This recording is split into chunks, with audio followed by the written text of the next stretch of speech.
Mungkin teman-teman bilang, kami sudah yakin Ustaz, kalau Tuhan kami Allah. Masalahnya dalam realisasi dalam kehidupan kita tidak seperti itu. Terbukti pada saat nikmat ada masih jarang orang berterima kasih kepada Allah Subhanahu wa taala. Karena kadang-kadang banyak di antara manusia dia mau bersyukur kepada Allah kalau yang dia anggap di depan mata dia adalah nikmat bagi dia. Kapan dia tidak anggap itu nikmat, dia tidak bersyukur. Padahal sebenarnya nikmat Allah besar sekali. Contoh misal, berapa banyak orang yang mengurung nikmat itu pada uang saja. Sehingga kalau ada uang, baru dia anggap dia mendapatkan nikmat. Barulah dia bersyukur mengatakan Alhamdulillah. Dia lupa oksigen yang dia hirup adalah nikmat. Cahaya yang ditangkap oleh matanya adalah nikmat. Telinganya bisa mendengar suara kayak sekarang Bapak Ibu dengarkan saya sebuah nikmat, ya. Lisan kita masih bisa berfungsi, bibir kita juga mengucap dan mengecap, ini semuanya adalah nikmat. Tangan kita dan seluruh anggota tubuh kita masih bisa berfungsi adalah nikmat. Kemaluan kaki, tangan dan segala macam. Ini nikmat Allah yang melimpah dan ini tiap hari kita gunakan sebagai sebuah fasilitas yang kita jarang sekali syukuri. Terbukti berapa banyak orang yang gunakan anggota tubuhnya pada kemaksiatan kepada Allah. Padahal Allah berikan dia nikmat. Kata Ibnu Qayyim rahimahullah, tidak pantas seorang hamba itu diberikan nikmat oleh Allah lalu dia gunakan dalam dosa. Tentu saja semoga Allah maafkan kalaupun ada terjadi. Tetapi harusnya seseorang itu memahami poin-poin seperti ini. Di antaranya penanaman tauhid itu pada realisasi kehidupan. Jadi bukan hanya mengatakan, oh ya saya yakin ada Tuhan Allah. Baik. Dalam realisasi dilakukanlah itu. Berapa banyak orang yang pada saat datang ujian, mereka tidak kembali kepada Tuhannya. Yang ada keluh kesah. Semuanya dikembalikan kepada manusia di hadapan mata dia. Sama si fulan berkeluh, semuanya manusia mengetahui permasalahan dia. Orang-orang sekitarnya semua mengetahui. Bahkan ada orang subhanallah, maaf ini bahasa saya supaya mudah difahami, kalau dia jalan seperti dia sudah tidak berbusana lagi karena semua masalah dia orang tahu karena dia berkeluh kesah sama manusia. Bagaimana Nabi SAW mengajarkan kepada kita tentang masalah kekuatan tauhid ini? Kata beliau SAW, mintalah kepada Tuhan kalian walaupun sampai kebutuhan tali sendal kalian. Berapa banyak orang di antara kita tidak menetapkan tauhid ini dalam kehidupannya? Kenapa tidak minta kepada Allah dan tanamkan tauhid itu pada saat kita sedang ingin ke satu supermarket misalnya atau ke satu toko pakaian beli pakaian, minta dulu kepada Allah agar Allah mudahkan mendapatkannya. Ini menghubungkan antara kebutuhan kita dunia dengan masalah tauhidnya. Nabi SAW dipastikan dijanjikan kemenangan dalam setiap peperangan beliau, tapi beliau tetap memohon kepada Allah Subhanahu wa taala agar diberikan kemenangan karena ingin menghubungkan antara perbuatannya dengan tauhid itu. Nah, ini yang kita ingin sentuh dari sisi bagaimana kepekaan kita terhadap keyakinan kepada Allah Subhanahu wa taala. Berapa banyak orang yang meyakini Tuhannya ada Allah, tetapi mereka pada saat jalan sendiri masih ketakutan dengan syaitan, ya. Padahal sebenarnya Allah Subhanahu wa taala menjelaskan dalam banyak ayat kalau syaitan itu adalah musuh kalian, syaitan itu lemah, jangan takut kepada mereka, jangan tunduk kepada mereka. Selalu saja begitu. Tapi masih ada orang yang karena tauhidnya lemah, apalagi yang sering nonton film-film horor misalnya, sehingga dia takut sendiri. Dan kasusnya seperti masyarakat penduduk Mekah ini. Kalau Bapak Ibu tahu sebab turunnya surah Jin, itu karena penduduk Mekah ini, mereka punya satu tradisi sebelum masuk Islam tentunya. Yaitu kalau mereka lagi lakukan perjalanan ke satu kota yang lain atau negeri lain selain Mekah, kalau lagi istirahat di satu lembah, maka pemimpin kafilahnya mengumpulkan bekal-bekal makanan mereka, ataupun apa yang bisa disumbangkan oleh semua yang ikut dalam rombongan kayak kita sekarang grup berangkat misalnya. Nah, mereka itu dulu pakai kafilah, pakai unta jalan gitu kan. Kalau malam sebelum tidur, pemimpin kafilah minta kumpulin bekal-bekal mereka lalu mengatakan, ya, kumpulkanlah supaya kita tidak diganggu oleh penjaga lembah ini. Kemudian mereka, si pemimpin kafilah datang ke tengah-tengah lembah lalu berkata, wahai penjaga lembah, ya, ini setengah bekal kami, jangan ganggu kami. Allah jelaskan dalam Al-Quran surah Jin, di antara potongan ayatnya, fazaduhum rahaqa. Maka syaitan-syaitan yang ada di sekitar lembah itu makin mengerjai mereka. Harusnya tidak ada apa-apa. Kalau syaitan itu besar seperti yang digambarkan oleh banyak film-film atau ya besar, menakutkan, kira-kira Bapak Ibu sekalian, kita bisa duduk di sini? Kita bisa makan? Kita bisa beraktivitas? Tidak bisa. Pasti setiap syaitan akan membelenggu leher kita lalu menyiksa kita. Karena mereka penjahat. Tapi syaitan itu Allah mengatakan inna kaida syaitani kana dhaifa. Tipu daya syaitan itu lemah. Syaitan cuma bisa bisikin. Kita tolak, dia nggak bisa buat apa-apa. Kemarin kita waktu mau haji, berapa banyak bisikan syaitan datang kepada kita, berangkat nggak ya, bayar nggak ya. Tapi karena kita lawan, enggak, saya harus berangkat. Syaitan nggak bisa buat apa-apa. Kalau emang dia kuat, dia akan berhentikan kita. Tapi enggak. Jadi jangan besar-besarkan syaitan, ini merusak tauhid kita. Syaitan itu lemah, terhina. Nggak bisa buat apa-apa dia. Dan dalam surah Ibrahim juga digambarkan bagaimana nanti iblis itu akan berkhutbah di neraka sambil mengatakan sungguhnya Allah menjanjikan kepada kalian janji-janji yang benar dan aku menjanjikan kalian tapi aku menipu kalian. Saya, kata dia, aku hanya membisikkan kalian, kalian mengikuti aku, maka jangan salahkan aku, salahkan diri kalian sendiri. Aku tidak bisa selamatkan kalian, kalian juga tidak bisa selamatkan aku. Allah sudah bongkar nanti yang terakhir terjadi di akhirat. Begitu juga menjelaskan tentang kelemahannya. Kenapa kita rusak tauhid kita dengan ini? Berapa banyak di Indonesia masih ada tradisi tidak mau beli rumah. Kenapa? Karena di sana ada orang yang bunuh diri. Kenapa takut? Kenapa tidak beli? Ada ruh gentayangan. Pernah lihat tuh ruh gentayangan? Hah? Ada yang pernah lihat di sini? Coba jelaskan kalau memang pernah lihat. Kuburan terbuka, pocongnya keluar. Lalu kemudian datang ke rumah, ketuk-ketuk pintu. Pernah? Kan itu yang digambarkan kan? Itu perusakan tauhid yang luar biasa. Tidak ada semua itu. Siapa di antara kita yang pernah ketemu dengan keluarganya yang sudah meninggal? Tidak ada. Tidak ada sama sekali. Orang kalau sudah meninggal selesai. Dia sudah di alam barzah. Baik dia terbunuh, dibunuh, sama saja. Sampai saya pernah jelaskan di beberapa ceramah kami. Kalau ada rumah, satu rumah, orang di situ pernah dibunuh. Saya pernah lewat di Pondok Indah. Terus saya lihat ada satu rumah. Kenapa kok rumah ini kayak besar tapi nggak ada yang huni, nggak ada urus kan? Ada satu orang yang bilang sama saya, Ustaz itu rumah angker. Ya. Kenapa angker? Pernah satu keluarga dibunuh oleh perampok, jadi nggak ada yang berani beli. Subhanallah. Ya. Kalau orang punya tauhid yang benar beli saja, apalagi kok dikasih harga murah. Ya. Nggak ada urusannya. Ya. Nggak ada ceritanya tuh dia akan gentayangan sana, tidak ada. Ya. Itu kebohongan semua, penipuan. Katakan saya jelaskan, lalu dari mana Ustaz suara yang biasa saya dengar, tangisan bayi, ada suara pintu di belakang rumah, ada suara ini dan itu permainan syaitan ada di sekitar rumah itu.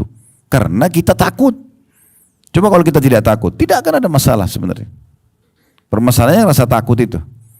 Begitu juga dengan rumah, kalau tadi itu bunuh diri misalnya, orang ketakutan. Kalau satu rumah lagi dibunuh sekeluarga. Juga sama, kenapa ada rugun tayangan? Padahal sebenarnya yang pertama, kalau bunuh diri itu dosa besar. Kemungkinan besar pelakunya sudah disiksa di kuburan. Tidak ada lagi dia gentayangan ganggu orang. Ya. Kalau orang yang dibunuh sekeluarga, mati syahid kalau dia muslim. Dia bahagia di kuburannya. Nggak ada urusannya keluar ganggu orang gitu. Itu contoh gitu kan. Berapa banyak orang yang selalu disebarkan isu begitu. Kalau lewat di jembatan ini malam-malam akan ada ini, akan ada itu. Padahal semua tidak ada. Nah, kapan kita besar-besarkan itu dan kita rusak tauhid kita, syaitan akan bisa menguasai orang-orang tersebut. Bapak Ibu kalau lewat di sebuah rumah, pagarnya 10 meter. Kemudian di situ pernah misalnya ada orang bunuh diri. Kita lewat, syaitan itu akan kumpul dan membisikkan kita. Itu yang bunuh diri, perempuan, rambutnya panjang, matanya belalak. Misalnya kita bayangin dan kita takut, maka syaitan bisa menjelma seperti yang kita lihat. Karena kita ketakutan. Nah, takutnya kepada dia. Kalau kita tanya kepada teman di sebelah kita, apakah kamu lihat? Dia bilang tidak, karena dia tidak takut. Selama orang tidak takut, tidak ada masalah.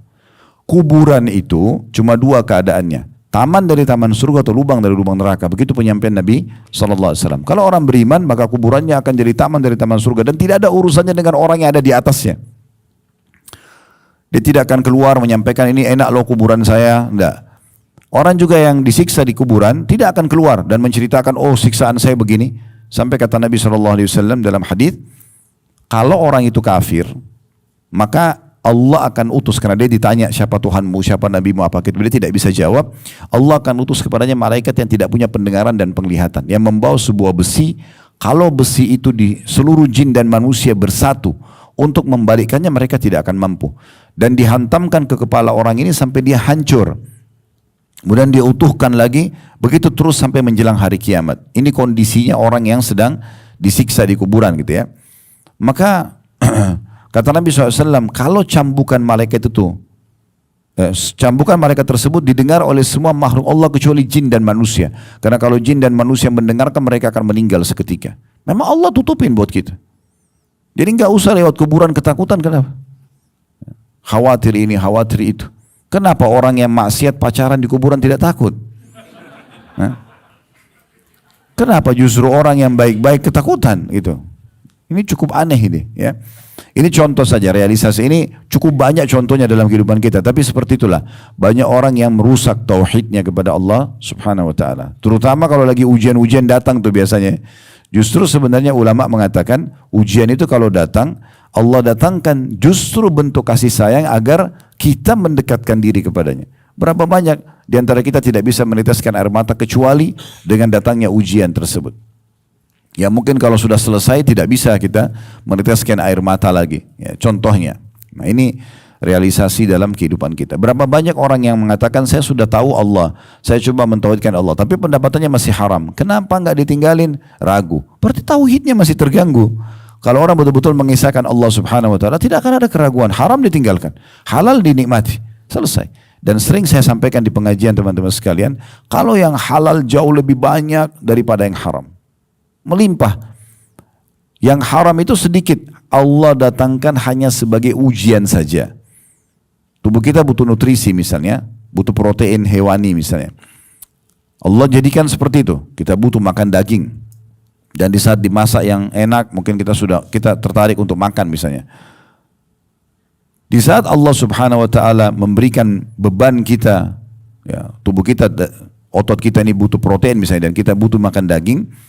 Allah mengharamkan sebagian kecil. Contoh misalnya Allah haramkan babi. Tapi kan tubuh kita butuh. Maka Allah halalkan banyak sekali gantinya. Sapi, kambing, ayam, kelinci. Semua hewan air halal. Berarti babi diharamkan hanya sebagai ujian saja. Diuji apakah orang ini patuh atau tidak gitu. Tapi gantinya banyak. Di saat kita butuh air, bahkan lebih dari 80% tubuh kita cairan. Sebagaimana sudah kita tahu sekarang. Allah haramkan khamr, minuman memabukkan tidak boleh. Tapi Allah halalkan yang lain kan, air putih, susu, madu, sirup, banyak gitu. Di saat Allah jadikan populasi manusia melalui interaksi biologis, maka Allah jelaskan yang boleh dengan akad nikah, yang tidak boleh dengan zina. Dan Allah mudahkan pernikahan itu untuk dijalankan sehingga terlampiaskanlah dengan cara yang benar misalnya. Jadi Allah SWT datangkan hal-hal yang haram itu hanya sebagai ujian dan itu kecil. Lalu untuk apa kita terjerumus sementara memang ada solusinya. Kalau Allah berikan kepada kita kebutuhan terhadap daging misalnya, tapi semua daging Allah haramkan, nah di situ mungkin orang wajar terjerumus. Tapi ini tidak, gitu kan? Nah ini contoh realisasi tentang masalah tauhid tersebut. Ya, berapa banyak orang begitu. Akhirnya di negara kita cukup banyak kan orang kalau lagi bermasalah larinya malah ke dukun, larinya malah ke syaitan, ya, bertapa, minta ini, minta itu, ya, seakan-akan memang tidak bertauhid kepada Allah. Orang kalau bertauhid kepada Allah sangat yakin dari kita sebelum lahir sampai kita meninggal semua rezeki kita sudah ditentukan. Bahkan kata Nabi SAW tidak akan wafat satu jiwa kecuali semua rezeki yang dicatatkan sudah sampai kepadanya. Kalau rezeki itu sudah dicatatkan sepotong roti pun, kita tidak akan meninggal sampai itu masuk ke mulut kita. Gak mungkin, itu dalam hadis sudah jelaskan masalah itu. Makanya Ibnu Qayyim Hasan Basri rahimahullah mengatakan, saya selalu senang dan tenang dalam hidup ini karena saya tahu rezeki saya tidak akan diambil oleh orang lain. Banyak orang rusak akidahnya kan, tauhidnya. Dia masuk dalam satu proyek, dia nggak dapat misalnya. Oh ini berarti ambil jatah saya. Dari mana jatah? Saya pernah ditanya oleh seorang pengusaha di Surabaya. Beliau masih muda gitu. Ustaz, bagaimana memahami keadilan Allah? Saya punya beberapa orang teman, 7 atau 8 orang teman-teman. Kami masuk sama-sama mengejar satu proyek. Teman-teman saya semua dapat kecuali saya tidak. Padahal saya lihat dari sisi ibadah saya lebih baik dari mereka. Bagaimana caranya supaya saya tenang ini? Karena ada di antara teman-teman yang dapat itu tidak sholat, yang gini, dan saya jaga sholat, kenapa bukan saya yang dikasih? Maksudnya dia ingin jawabannya supaya dia tenang, memahami. Saya jawab sederhana. Saya bilang belum rezeki Anda. Kita berikhtiar iya, tapi kalau belum rezeki tidak akan sampai kepada kita. Kalau sudah rezeki biar kita dulu di tempat kita akan datang. Bukan kita pernah alami masuk ke restoran lalu tiba-tiba ditraktir oleh orang padahal kita sudah niat bayar. Ada saja. Lagi duduk di rumah tiba-tiba ada yang kirim makanan. Kan gitu. Ada saja. Allah subhanahu wa ta'ala sudah tentukan. Kalau orang baik akidahnya tidak ada keraguan sama sekali. Dia akan tenang hidupnya. Nah ini masalah tauhid. Ini sebab kebahagiaan yang pertama. Kalau orang tahu dia punya Tuhan, tempat dia bergantung.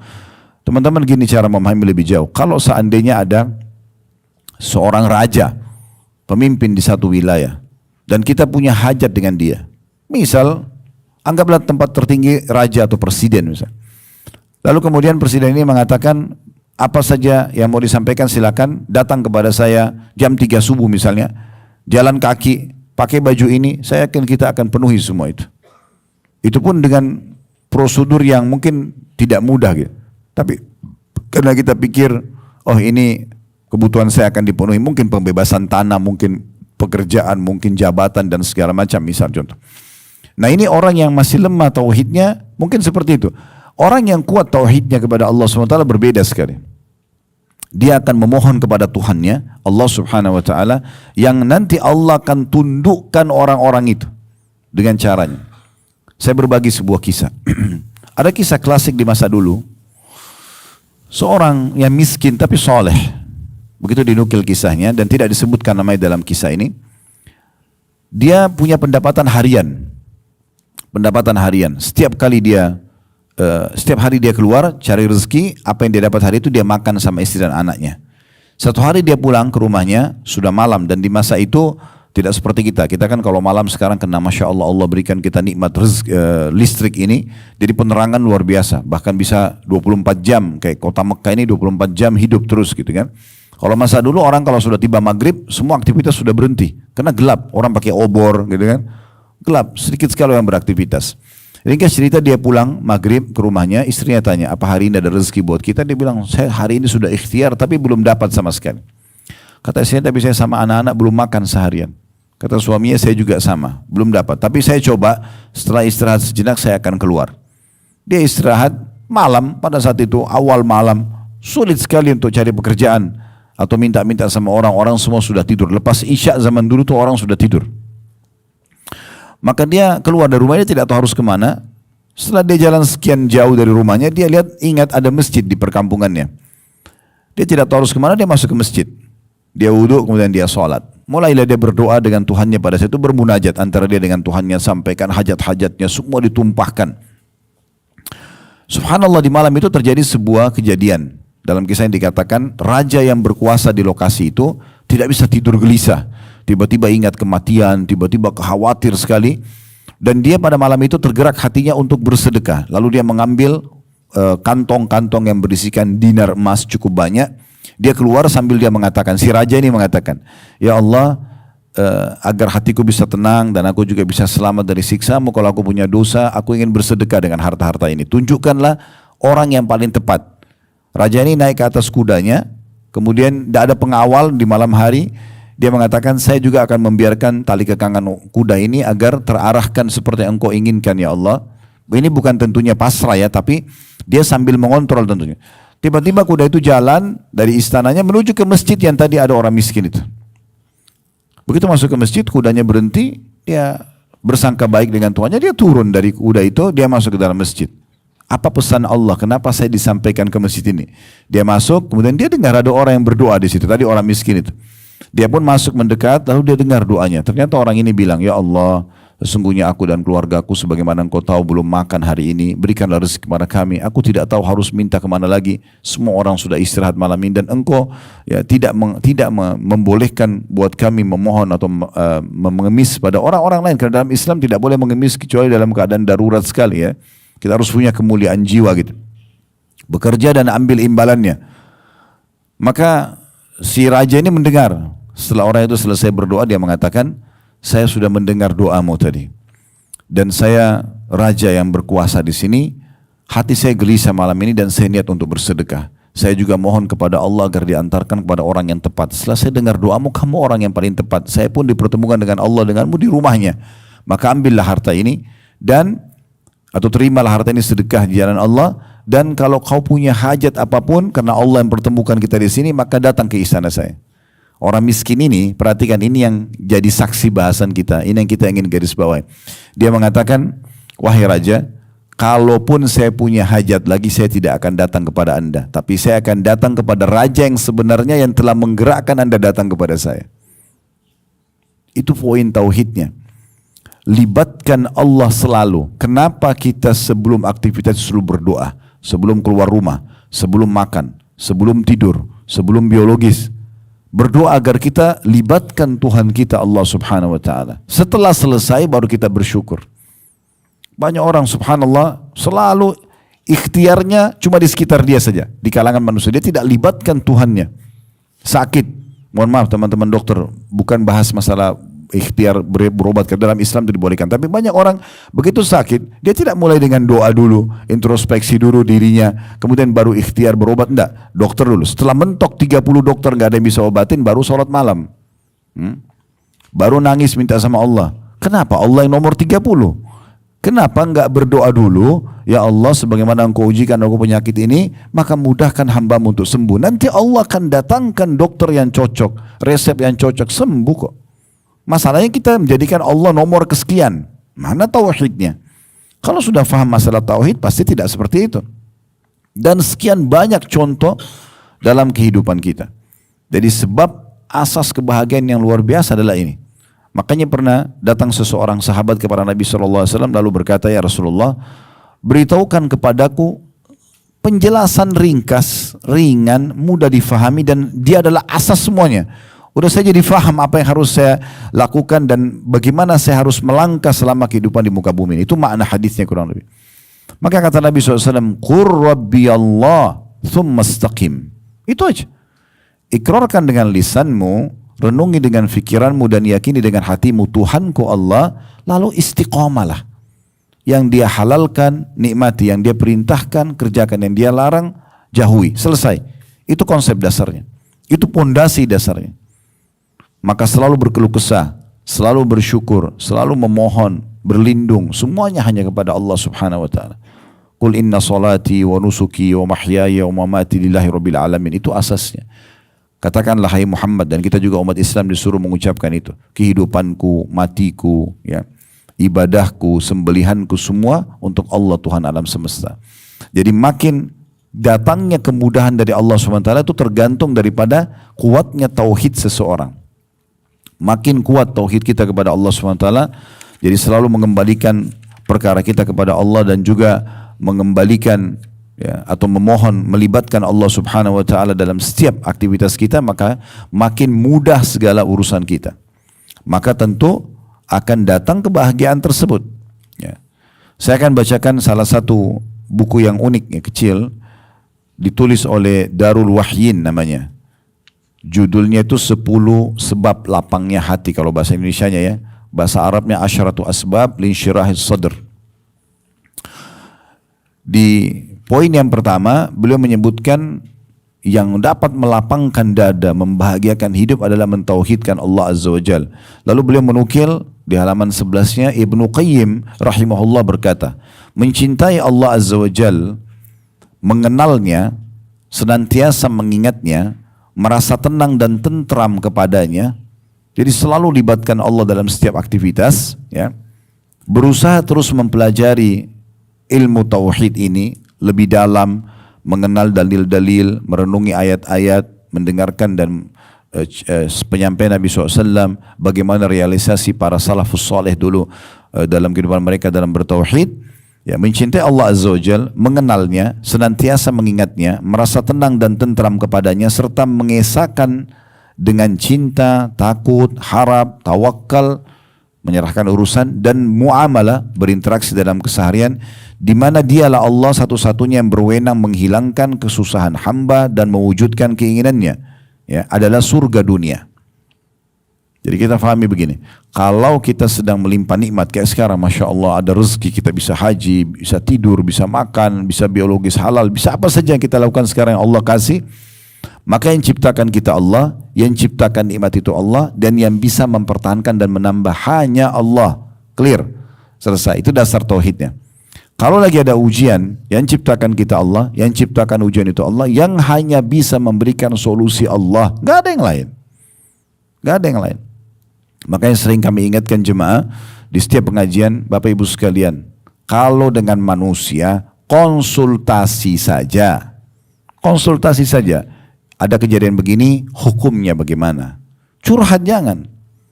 Curhat sama siapa? Allah. Dikatakan dalam riwayat-riwayat yang sahih, Nabi SAW kalau punya perkara apapun, maka beliau segera wudhu, berdiri sholat dan menuangkan kepada Tuhannya. Langsung kepada Allah SWT. Nanti Allah akan datangkan sebab-sebab solusi. Sebagaimana tadi kita sudah kisahkan, orang soleh yang Allah datangkan raja kepadanya. Pernah dengar mungkin dalam ceramah kami sampaikan kisah Imam Ahmad rahimahullah. Ya, di saat beliau sudah berumur ini, sudah tua. Imam Ahmad mengatakan, saya tidak tahu kenapa saya tiba-tiba tergerak untuk mendatangi sebuah kota di Irak. Datang saja. Tapi hatinya pengen sekali ke sana. Sampai akhirnya beliau tiba di sana sudah malam, masuk ke masjid. Masjid masa itu tidak kayak kita sekarang. Kalau sudah Isya ditutup biasanya. Habis Isya ditutup, gitu kan. Hampir semua wilayah muslim dulu begitu, kalau habis Isya ditutup ya, masjidnya. Maka Imam Ahmad pada saat itu tidak tahu mau tidur di mana karena sudah malam. Dan dia juga hatinya sangat keras ingin datang, maksudnya hatinya ini tergerak dengan sangat kuat untuk datang ke wilayah itu. Selepas sholat, maka dia masih duduk. Pengurus masjid mengatakan, karena tidak tahu ini Imam Ahmad zaman dulu tidak ada foto, orang tidak tahu mukanya. Walaupun beliau ulama yang sangat terkenal di masa itu, sampai sekarang pun mazhabnya sangat masyhur, salah satu dari 4 mazhab. Maka marbot masjidnya mengatakan, silakan pergi dari sini Bapak tua, masjid sudah tutup. Imam Ahmad bilang, saya didorong-dorong, disuruh keluar dari masjid itu. Karena saya tidak tahu mau kemana, rupanya di sebelah masjid ada penjual roti. Penjual roti ini, lihat dari jauh, dia mengatakan, wahai syekh. Oh, syekh ini kalau orang Arab ada 3 maknanya. Dia bisa bermakna orang kaya, orang tua, atau orang yang pintar agama. Jadi kalau dipanggil syekh bisa satu dari 3 makna itu. Tidak selamanya syekh itu orang pintar agama ya. Jadi Saudi ini kalau ada orang kaya pun dipanggil syekh. Orang tua pun dipanggil syekh, itu biasanya. Maka dia, hai syekh, silakan ke tempat saya. Datanglah Imam Ahmad ke tempat orang tersebut. Sambil orang itu memberikan tempat, silakan kalau mau istirahat tempat saya, sambil dia buat adonan rotinya. Rupanya sambil membuat adonan roti, orang ini selalu astagfirullah, astagfirullah. Terus dia istighfar. Nanti kalau Imam Ahmad tanya baru dia jawab. Kalau berhenti komunikasinya sama Imam Ahmad, dia istighfar lagi. Imam Ahmad tanya, sejak kapan Anda melakukan ini? Dia bilang sudah lama sekali. Saya selalu begini memang, dari dulu saya selalu, pokoknya tiap ada kesempatan istighfar aja, zikir kepada Allah. Kata Imam Ahmad, apa kau rasakan manfaatnya? Dia bilang, iya, karena semua yang saya minta Allah kasih. Kecuali satu, saya minta agar dipertemukan sama Imam Ahmad. Itu kisah nyata. Imam Ahmad bilang, Allah Maha Besar, Allahu Akbar. Saya Ahmad bin Hanbal, rupanya istighfarmu inilah yang mengutus saya dari kampung saya datang ke sini. Dan saya tidak tahu kenapa saya datang. Subhanallah. Saya berapa kali ketemu dengan jemaah, tidak kenal gitu habis pengajian. Ustadz, saya ingat kisah Imam Ahmad yang Ustadz sampaikan. Saya istighfar kepada Allah agar Allah pertemukan dengan Ustadz. Terus ketemu. Kata dia, saya bukan levelnya Imam Ahmad, tapi kata dia, rupanya dia praktekin, bukan mustahil. Allah SWT kasih contohnya. Nah, bagaimana orang begitu dekatnya dan mentauhidkan Allah SWT. Tauhid ini, kalau betul-betul tanam dalam hati Bapak Ibu sekalian, mau keadaan kita kaya, mau miskin, mau sakit, mau sehat, semuanya nyaman. Karena tauhidnya kepada Allah bagus sekali. Kalau dia susah, dia bisa bersabar. Kalau dia kaya, dia akan bersyukur. Selalu begitu. Nah, ini perlu penanaman yang lebih kuat lagi. Sehingga di depan mata kita hanya satu, syariat Allah SWT. Allah halalkan, kita nikmati, kita jalankan. Allah haramkan, tinggalkan, clear. Makin kuat tauhid kita, makin jelas langkah kita menempuh di situ.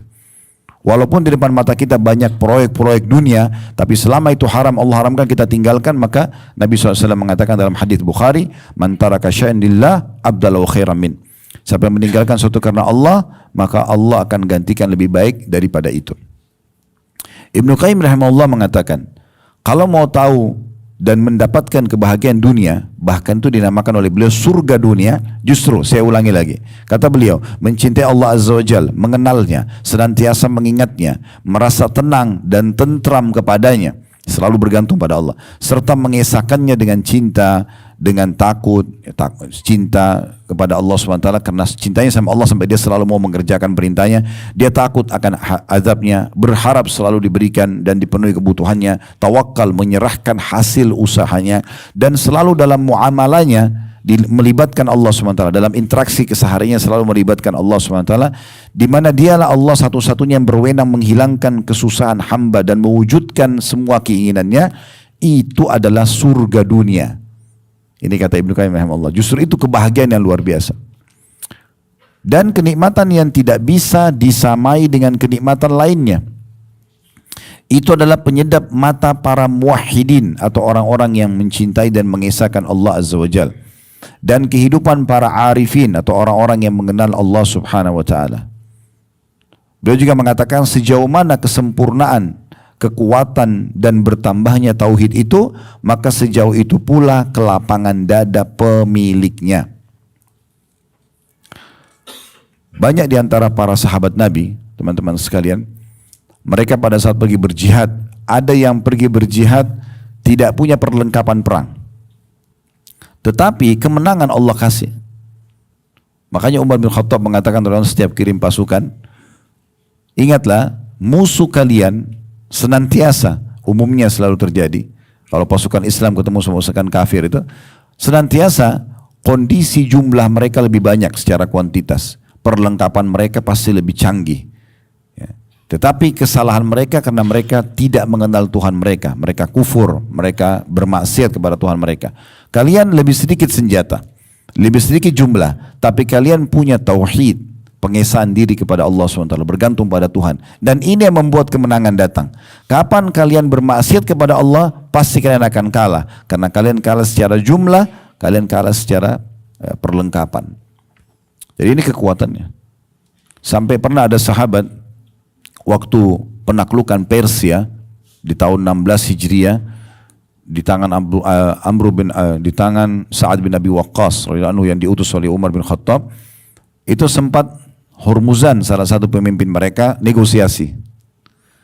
Dan pada saat utusan yang datang dari Sa'ad bin Abi Waqqas ini seorang sahabat Badui, pakaiannya sederhana, pakai menunggangi keledai gitu kan, datang ke istana dan sengaja istananya itu dihiasi, kata Hurmuzan, hiasi istananya dengan semewah mungkin. Semua dindingnya ditaruh emas-emas, perhiasan, bantal-bantal yang mewah, permadani yang mewah.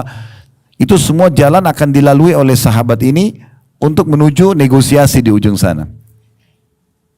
Kaget si pemimpin Persia ini, pada saat sahabat ini datang, dia tidak mau turun dari keledainya. Biasanya orang parkir, kalau kita kendaraan itu parkir di luar. Ini enggak, dia pakai keledainya datang, karpet itu diinjak-injak sama keledainya, sambil jalan tombaknya ditusukin semua ke bantal-bantal itu. Dan disingkirkan semua emas-emas itu. Artinya dia bisa faham, ini sebenarnya godaan, apakah tergiur dengan ini semua gitu kan. Sampai tiba di depan sana, dia tidak turun dari keledainya. Sambil dia mengatakan, sampai si pimpinan dari Persia ini mengatakan, siapa kamu ini? Pemimpin kaum muslimin kah? Dia bilang bukan. Saya salah satu dari prajurit muslimin.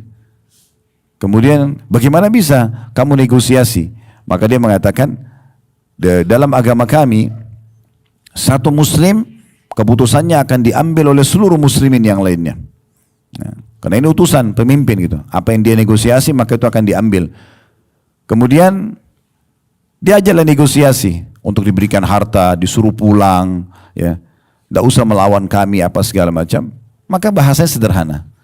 Kami kaum yang mencintai kematian sebagaimana kalian mencintai kehidupan. Dan kami datang untuk mengeluarkan manusia dari penyembahan terhadap manusia yang lain kepada penyembahan Tuhannya manusia itu. Artinya, kalau kalian mau beriman kepada Allah, kami tidak butuh semua harta kalian ini. Terapkan hukum Allah, kami akan pulang, selesai. Gak ada negosiasi harta, gak ada tujuan lain kami datang di sini. Begitu luar biasanya kalau tertanam masalah tauhid ini.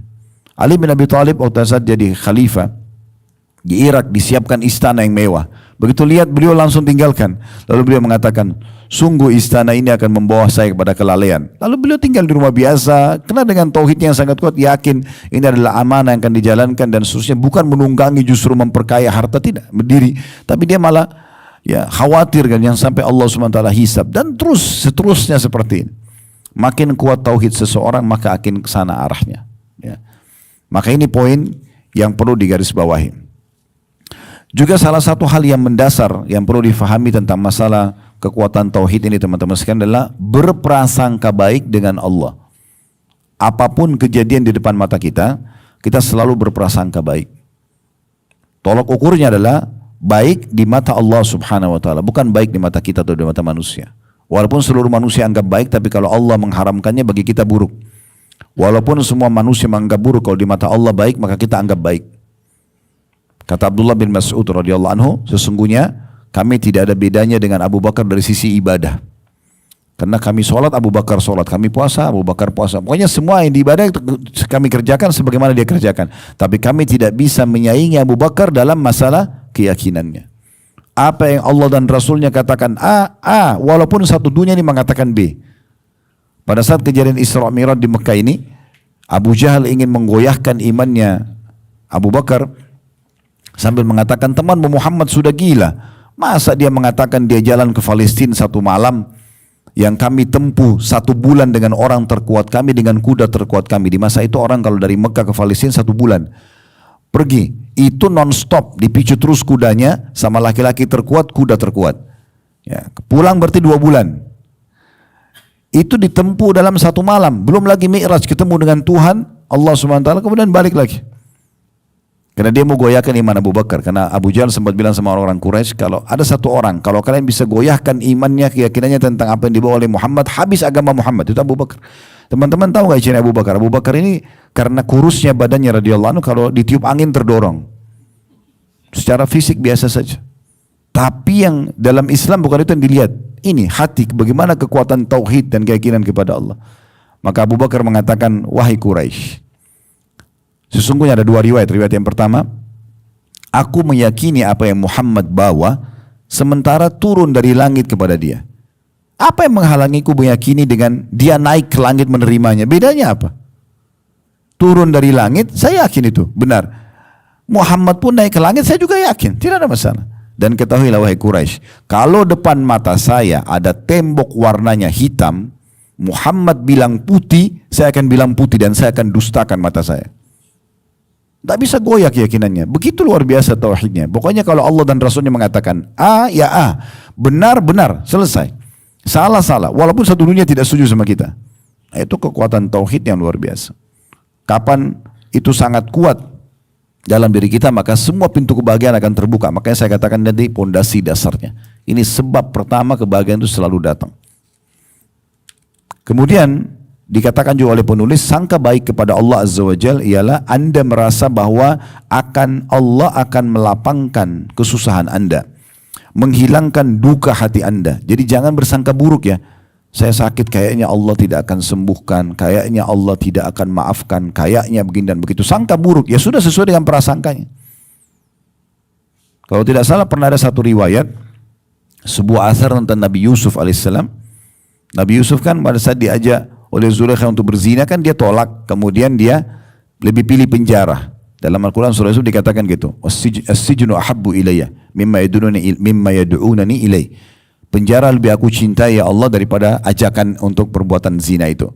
Karena wanita ini mengajak dia berzina, dan juga pada saat itu hampir seluruh tokoh wanita-wanita terkenal di Mesir diajak kumpul untuk menunjukkan ini laki-laki ini karena tampan banget maka saya ingin berzina sama dia. Seakan-akan terbuka pintu untuk semuanya juga kalau mau ajak dia gitu. Tapi Nabi Yusuf nolak, enggak, saya enggak mau. Karena itu haram. Maka Nabi Yusuf sempat ucapkan apa? Penjara lebih saya suka ya Allah. Maka Nabi Yusuf dipenjara sekian tahun. Satu waktu Jibril AS datang, lalu Jibril ditanya oleh Nabi Yusuf, hai Jibril, kenapa Allah biarkan saya dipenjara begini lama? Kata Jibril AS, yang minta penjara kan kamu. Coba nggak minta penjara, nggak dikasih penjara. Itu contohnya. Ya. Jadi harusnya bersangka baik dengan Allah Subhanahu Wa Taala. Seberat apapun yang kita anggap ujian itu, pasti ada hikmah Allah Subhanahu Wa Taala di situ. Bahkan sering saya bahasakan teman-teman, kalau ada maling, pencuri, ditangkap oleh massa, digebukin oleh massa, itu bentuk kasih sayang Allah. Kok bisa Ustaz? Iya, karena setiap kali ada pelanggaran yang dilakukan seorang hamba, seringkali Allah SWT datangkan peringatan bertahap. Kayak misalnya orang kalau mau mencuri, mau manipulasi data, mau berzina, mau buat apa saja dosa, pasti yang pertama Allah datangkan sinyalnya ketakutan. Pasti kita takut, khawatir. Nanti ketahuan, nanti ini, nanti itu. Ada sinyal itu dulu. Kalau orang tetap aja lakukan, datang tahap yang setelahnya. Ketahuan oleh orang misalnya. Masih juga dia lakukan, ya seringkali hal yang lebih besar. Kayak tadi, kalau maling itu digebukin, ditangkap, digebukin. Di penjara. Nah ini bentuk kasih sayang Allah. Kok bisa? Karena kalau Allah tidak datangkan masa gebukin dia, dia akan terus maling ini orang. Cara terbaik memberhentikan ya itu. Dan dengan berhenti seperti itu, berarti hanya sampai situ hukumannya. Di akhirat tidak panjang lagi nanti. Itu bentuk kasih sayang Allah. Jadi kalau ada orang subhanallah yang terbongkar aibnya, terbongkar sesuatu, itu justru kasih sayang Allah yang luar biasa. Karena Allah mau berhentikan dia. Peringatan demi peringatan datang, dia tidak mau ngeh dari awal. Datanglah peringatan ini. Kalau tetap dia langgar lagi, maka akan lebih besar lagi daripada itu. Itu bentuk kasih sayang Allah. Bagaimana kalau nikmat yang melimpah? Orang seperti ini aja bisa dianggap sebuah nikmat gitu kan. Nah ini poinnya. Kata penulis, sangka baik kepada Allah Azza wa Jalla ialah Anda merasa bahwa Allah akan melapangkan kesusahan Anda. Jangan menganggap Allah tidak akan berikan jalan keluar. Menghilangkan duka hati Anda. Jangan pernah menganggap doa kita tidak diterima. Makanya kata Nabi SAW, Udu'u rabbakum mukinuna bil ijabah. Berdoalah kalian pada Tuhan kalian dengan penuh keyakinan akan diijabah. Fa inna Allah la yaqbalu du'a min qalbin ghafil. Karena Allah tidak akan terima doa dari hati yang lalai. Diterima enggak ya? Ya udah nggak diterima, karena begitu pikirannya. Yakin, ya Allah sembuhin saya, yakin. Tinggal continue aja kok. Bahkan kata Nabi SAW, yustajabu li ahadikum malam ya'jal. Pasti diterima doa seseorang dari kalian selama dia tidak tergesa-gesa. Dalam riwayat lain, yustajabu li ahadikum malam yakun ithm au qati'atur rahim. Tidak akan diterima doa seseorang dari kalian selama tidak ada dosa dan tidak ada pemutusan silaturahim. Wa malam ya'jal, selama orang itu tidak tergesa-gesa. Para sahabat bertanya, wa kaifal isti'jal? Bagaimana cirinya orang yang tergesa-gesa ya Rasulullah? Kalau orang buat dosa wajarlah, melanggar Allah tidak kasih, itu wajar. Putus silaturahim, Allah suruh juga silaturahim. Durhaka sama orang tua, putus hubungan sama saudaranya, Allah tidak terima doanya. Itu orang sudah faham umumnya. Tapi kalau tergesa-gesa ini bagaimana? Kata Nabi SAW, yaqulu da'autu wa lam yustajabu li fatarakat du'a. Dia bilang saya sudah berdoa, kemudian terakhir ditutup dengan sangka buruk kepada Allah. Tapi Allah belum kasih, lalu dia tinggalkan doa. Mungkin tinggal sehari lagi berdoa, mungkin tinggal 2 hari lagi berdoa. Lanjutin sampai Allah kasih. Sampai pernah Ibnu Qayyim rahimahullah melewati sebuah rumah. Kebetulan rumah itu ada satu ibu lagi marah sama anaknya. Lalu anak itu dikeluarkan dari pintu rumah oleh ibunya. Terus ibunya tutup pintu. Anak itu ngerengek-ngerengek depan pintu, nangis-nangis. Ibnu Qayyim tunggu sampai anak itu tertidur ya, karena capek gitu, nangis, oleh ibunya tetap tidak bukain pintu. Begitu tidur ibunya nggak tega dibukain pintu, digendong masuk ke dalam. Kata Ibnu Qayyim rahimahullah, subhanallah, maha suci Allah. Andai saja seorang hamba seperti anak itu kepada ibunya, pasti Allah akan kasih. Dan teman-teman, ada sebuah hadis yang luar biasa. Ini hadis emas kalau bagi saya. Kata Nabi SAW dalam hadis yang sahih, kalau Allah mendengar doa yang indah dari seorang hamba, kita panjatkan dengan terus munajat, ya Allah berikan, ya Allah mudahkan, terus non-stop, maka Allah terlambatkan jawabannya. Kenapa? Agar dia tetap dalam doanya. Coba bayangkan teman-teman, kalau kita lagi sakit, ya Allah sembuhin, langsung sembuh. Masih berdoa? Kan berhenti. Tapi kalau Allah kasih kita 3 hari, 1 minggu, dokter juga kasih dosis ini, minumlah sekian hari. Di saat itulah kita terus akan berdoa kepada Allah. Dan tahu nggak teman-teman sekalian, doa-doa yang kita panjatkan ini, tidak usah bicara urusan akhirat yang kita minta surga, ini besar sekali. Kalau hal-hal kecil saja, misal contoh, ya Allah berikanlah hambamu tubuh yang sehat misalnya. Kan itu untuk kebutuhan dunia kita kan. Mungkin Allah kasih kita tubuh, berikanlah tubuh yang indah misalnya, rambut yang indah. Misal contoh kita minta hal-hal yang kita butuhin di dunia. Tetap ini ada nilai pahala di sisi Allah Subhanahu Wa Taala. Tetap ada nilai pahalanya. Apalagi kalau kita minta hal-hal yang besar, mudahkan, tambahkan keimanan, mudahkan hambamu beribadah, masukkan ke dalam surga. Oh ini luar biasa udah. Hal-hal yang duniawi aja, gitu kan. Ya Allah saya mau beli baju itu, mudahkan buat saya. Tetap ini, walaupun urusan dunia, cuma beli baju. ada nilai pahala doa itu yang akan kita panen pada hari kiamat. Bahkan dalam sebuah riwayat yang sahih yang luar biasa, kata Nabi SAW, akan datang hamba-hamba Allah pada hari kiamat nanti diberikan pahala bergunung-gunung, banyak sekali. Dan dia tidak tahu dari mana. Sampai dia bertanya kepada para malaikat, dari mana ini?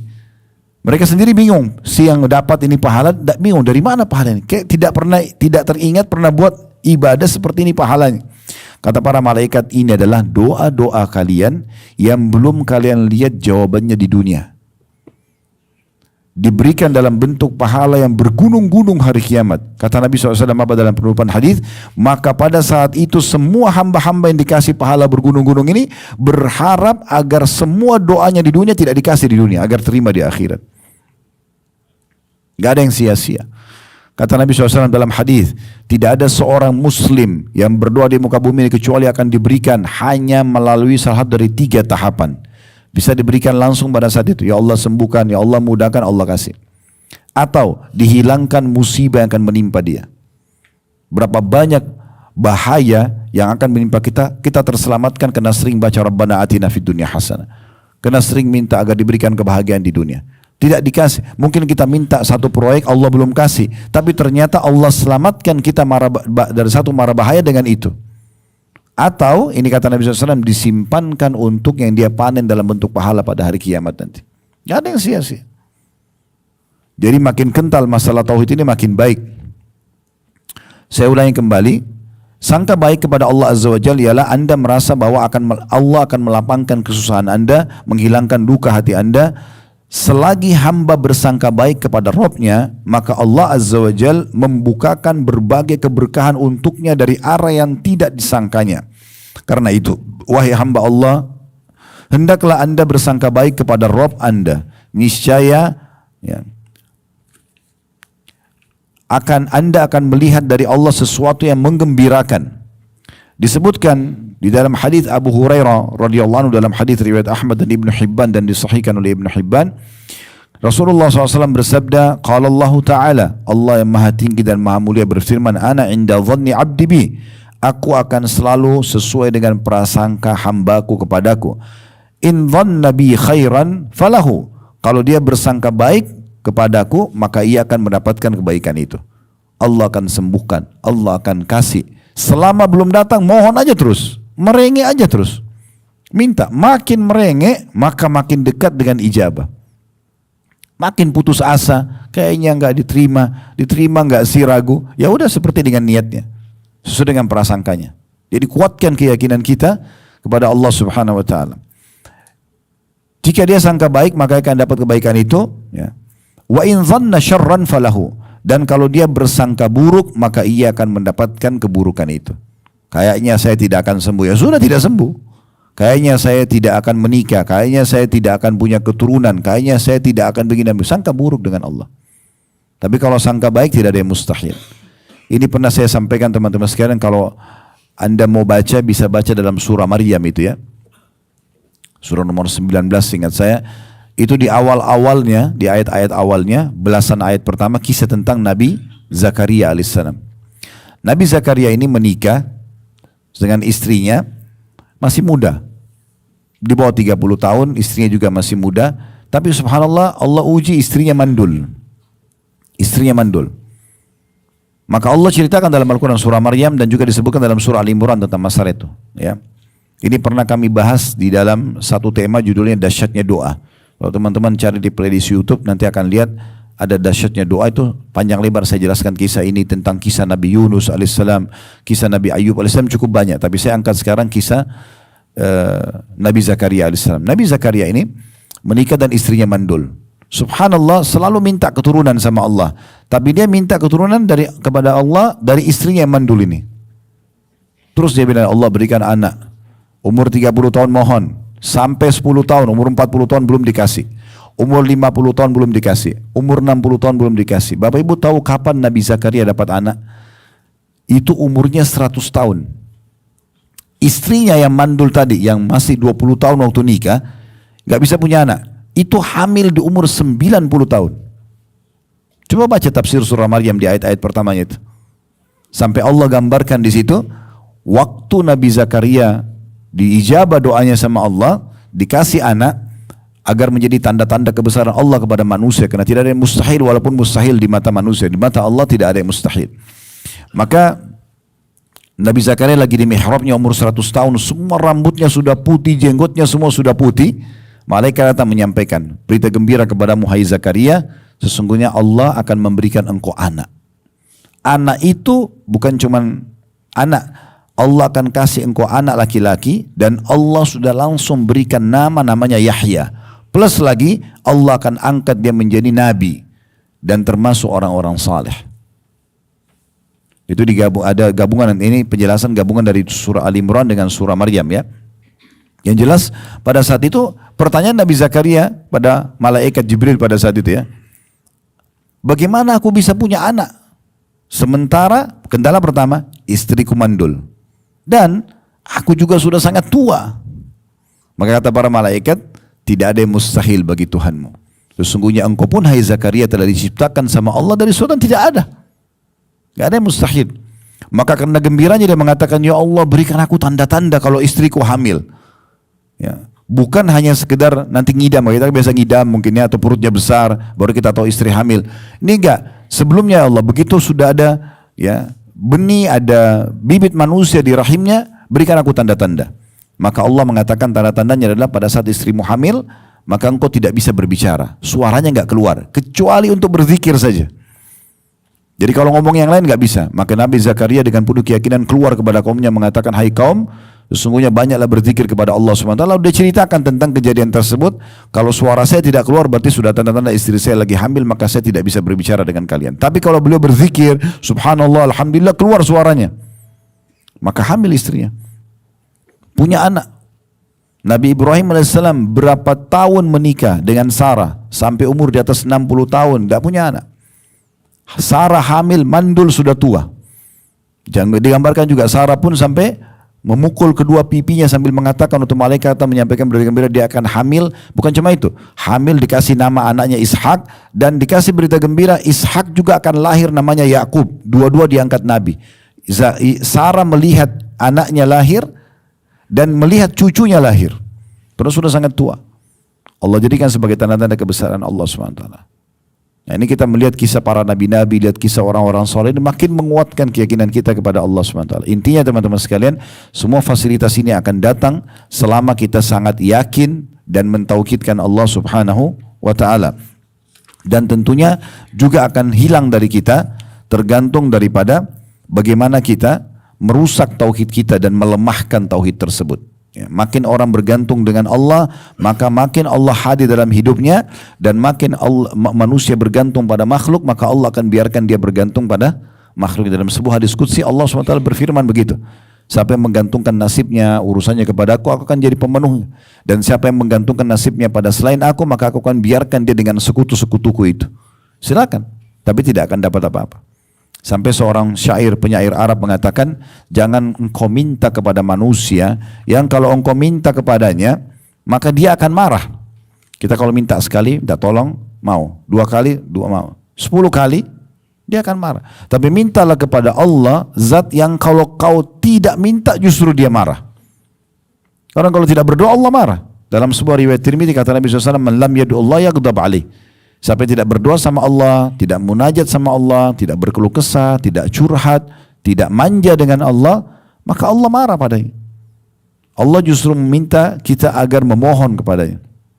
Sebagai penutup, saking sifat maha pemurahnya Allah Subhanahu wa Ta'ala ini, teman-teman sekalian, Allah jadikan permohonan doa dan apapun hajat kita kepadanya agar dipertahankan nikmat itu lebih besar keutamaannya dan pahalanya di sisi Allah dibandingkan kalau musibah datang kemudian kita minta solusinya. Oleh karena itu tidak ada alasan kita lagi sehat begini kita mengatakan saya nggak tahu mau minta apa Ustaz, karena badan saya sehat, harta saya melimpah, pasangan ada, keturunan ada. Keliru kalau ada pikiran seperti itu. Justru puncak pahala doa munajat kepada Allah itu justru pada saat nikmat ada kita minta dipertahankan.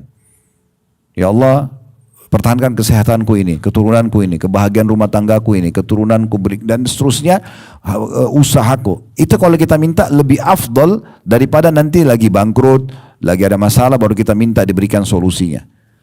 Dan kata Nabi SAW, kenali Tuhanmu pada saat kau sedang lapang, maka dia akan mengenalimu pada saat kau sedang susah. Jadi kalau mau kita diterima doa-doa kita pada saat kita lagi genting, lagi ada masalah, justru pada saat lagi lapang seperti ini kita banyak berdoa kepada Allah Subhanahu wa taala. Sebagai penutup, masih lanjutan perkataan Ibnu Qayyim rahimahullah. Tadi setelah beliau mengatakan bahwasanya orang kalau bergantung pada Allah, cinta pada Allah, beribadah kepadanya dan seterusnya, itu adalah surga dunia. Sebaliknya, orang yang sibuk dengan pelanggaran-pelanggaran agama, berkeyakinan kepada selain Allah seperti bergantung pada syaitan dan para juru bicaranya, para dukun-dukun, para ahli maksiat, maka itu adalah neraka dunia sebelum datangnya neraka akhirat, karena hanya akan mendatangkan kesempitan hati, ya, kemudian permasalahan tidak selesai, kesedihan yang terus berlanjut. Ini semua karena dosa yang dilakukan dan pelanggaran kepada Allah Subhanahu wa taala.